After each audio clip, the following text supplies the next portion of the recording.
ये सरकार अनलिमिटेड पैसा प्रिंट करके इस गुर्बत को एक ही झटके में खत्म क्यों नहीं कर देती? पैसा छापो और गरीबी खत्म। ऐसा नहीं होता, क्योंकि गवर्नमेंट अनलिमिटेड पैसा इसलिए प्रिंट नहीं करती क्योंकि इससे मैसिव इन्फ्लेशन होता है, जो करेंसी की वैल्यू को बहुत ज्यादा गिरा देती है। जब मनी सप्लाई यानी कि मार्केट में पैसे की क्वांटिटी एक्चुअल प्रोडक्शन यानी कि असल चीजों और सर्विसेज की पैदावार से ज्यादा हो जाती है, तो पैसा अपनी वर्थ खो देता है। अगर सबके पास पैसा ज्यादा हो लेकिन चीजें उतनी ही रहें, तो प्राइसेस बढ़ जाती हैं और पैसा बेकार चला जाता है। इसे ऐसे समझो, तुम एक मार्केट में हो जहां पर 100 एप्पल सेल के लिए मौजूद है। अब सोचो कि गवर्नमेंट अचानक हर बंदे को बहुत सारा पैसा देती है, तो अब लोग क्या करेंगे? जाहिर सी बात है, मार्केट की तरफ भागेंगे।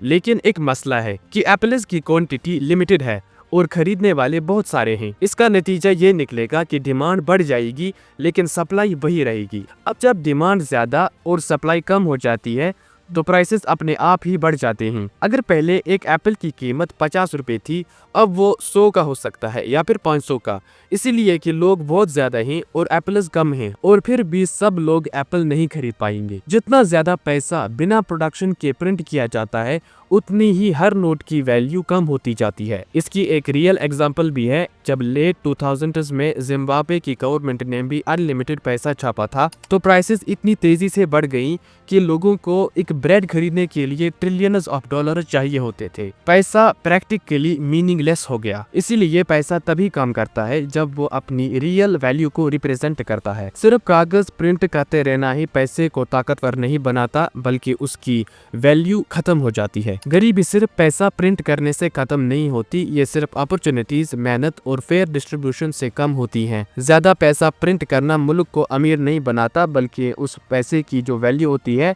वो डाउन हो जाती है।